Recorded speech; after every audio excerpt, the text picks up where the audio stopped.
So hi guys, ఫైనల్‌గా ఏఎస్‌యూ నుంచి మన డెసిషన్ అయితే వచ్చింది. అసలు నా డెసిషన్ ఏమైంది? నేను అప్లై చేసిన కోర్స్ ఏంటి? అసలు అడ్మిట్టా? రిజెక్టా? నాకెంత ఖర్చయింది? నేను అప్లికేషన్ ఎప్పుడు పెట్టాను? అండ్ నాకు డెసిషన్ ఎప్పుడొచ్చింది? సో ఈ కంప్లీట్ డీటెయిల్స్ ఈరోజు ఈ వీడియోలో మీతో డిస్కస్ అయితే చేసుకోబోతున్నాను. సో నేను ఏఎస్‌యూకి కూడా ఏసీసీ కన్సల్టెన్సీ ద్వారా నా అప్లికేషన్ అయితే స్టార్ట్ చేశాను. బట్ జనరల్‌గా ఏఎస్‌యూకి మాత్రం క్యాప్లిన్ ఇంటర్నేషనల్ నుంచి అప్లికేషన్స్ అయితే వెళ్తాయి. సో ఇక్కడ ఏసీసీ వాళ్ళు కూడా నా ప్రొఫైల్‌ని క్యాప్లిన్‌కి పంపించి, సో వాళ్ళ ద్వారా నా అప్లికేషన్ అయితే స్టార్ట్ చేయించారు. సో ఇలా నాకు అప్లికేషన్ ఫీజు కూడా ఏమీ పడలేదు. సో ఫ్రీగానే నాకు అప్లికేషన్ అయితే అయిపోయింది. సో జాన్ 12న నాకు ఏఎస్‌యూ అప్లికేషన్ అయితే స్టార్ట్ అయింది. సో జాన్ 16న నాకు ఇజ్రాయిల్ ఐడీ యాక్టివేషన్ కోసం యూఎస్ఏ నుంచి ఒక మెయిల్ అయితే వచ్చింది.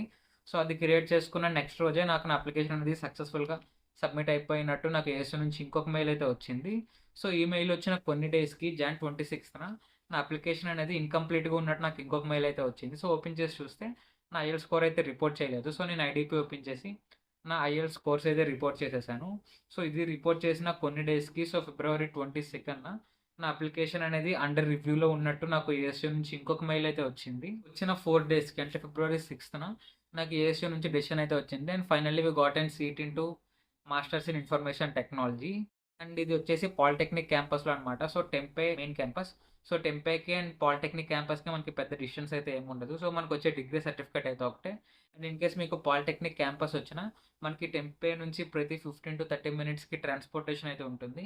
సో మీకు ఎటువంటి ప్రాబ్లమ్ అయితే ఏమీ ఉండదు. సో బేసిక్‌గా పాలిటెక్నిక్ క్యాంపస్‌లో మనకి ఏఎస్‌యూలో ఉండే కొన్ని మేజర్స్‌కి క్లాసెస్ అయితే ఈ క్యాంపస్‌లో జరుగుతాయి. సో మిగతాదంతా యాజ్ ఇట్ ఈజే ఉంటుంది. సో మీకు జాబ్స్ పరంగా గానీ, పార్ట్ టైమ్స్ పరంగా గానీ అంతా ఒకటే. అండ్ ఇవన్నీ జరిగిన కొన్ని డేస్‌కి లైక్ రీసెంట్‌గా మార్చ్ 29న నాకు ఏఎస్‌యూ నుంచి స్కాలర్‌షిప్ వచ్చినట్టు ఇంకొక మెయిల్ అయితే వచ్చింది. సో వాళ్ళు మనకి $5,000 స్కాలర్‌షిప్ కూడా ఇచ్చారు. సో నేను రీసెంట్‌గానే I-20కి కూడా అప్లై చేశా. సో ఇంకా I-20 అయితే రాలేదు. సో I-20 కోసం వెయిట్ చేస్తున్నా. అంటే ఆల్మోస్ట్ మనం పెట్టిన అన్ని యూనివర్సిటీస్‌కి అడ్మిట్స్ అయితే వచ్చాయి.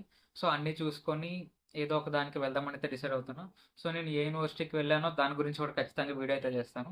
మీరు ఆ వీడియోస్ మిస్ అవ్వకుండా ఉండాలంటే మాత్రం ఖచ్చితంగా కింద సబ్స్క్రైబ్ చేసుకొని బెల్ నోటిఫికేషన్ అయితే ఆన్ చేసుకోండి. సో దట్ నేను వీడియో పోస్ట్ చేయగానే మీకు నోటిఫికేషన్స్ అయితే వస్తాయి.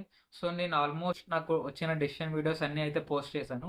ఇన్ కేస్ మిస్ అయితే మాత్రం కింద డిస్క్రిప్షన్‌లో అన్ని వీడియోస్ అయితే ఉంటాయి. ఒకసారి వెళ్ళి అయితే చెక్ చేయండి. సో ఓవరాల్‌గా మన ఏఎస్‌యూ డెసిషన్ అయితే ఇది. అంతే మరి. బాయ్.